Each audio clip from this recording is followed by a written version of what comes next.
Welcome back sa ating mga balitang basketball. Pinag-iisipan na ni Josh Hart kung saan niya gagamitin ang kanyang bonus na makukuha sa NBA Cup, mga idol. Ito ang mga bonuses na matatanggap ng mga manlalaro sa NBA Cup, mga idol. Kung matatalo ka sa quarterfinals, meron kang $51,000 mahigit. Samantalang, kung matatalo ka sa semifinals, meron kang matatanggap na $102,000.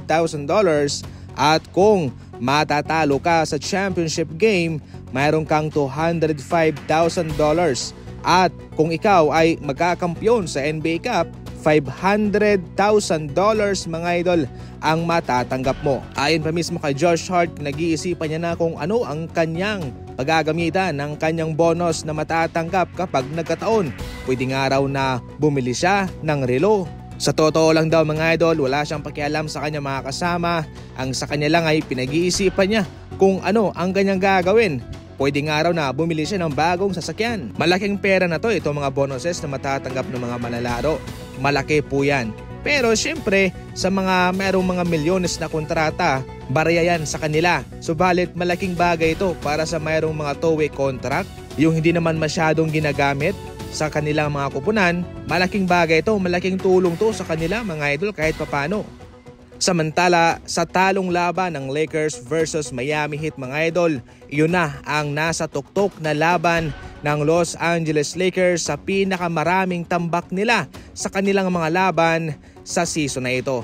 Unang-unang nga ho, laban sa Cleveland Cavaliers 24 points, laban sa Nuggets 25 points, laban sa Suns 27 points, laban sa Minnesota 29 points, at laban sa Miami Heat mga idol 41 points. Yan nga ho ang pinakamalaking tambak na natanggap ng Lakers sa season na ito. Nararapat lang din naman daw para sa Lakers na matambakan ng ganyang kalaki para gumalaw na ang kanilang front office para gumawa na sila ng pagbabago sa kanilang lineup. Isa ito sa pinakamalungkot na desisyong gagawin ng Golden State Warriors kung kanilang susubukan.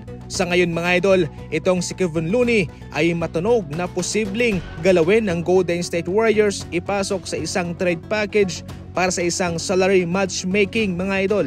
Ibig sabihin nito, kung sakaling magtitrade ang Golden State Warriors para sa isang star player, posibleng nga hong isama nila itong si Kevon Looney para pantapat sa sahod sa kanilang kukunin sa anumang team na kanilang pipiliin mga idol.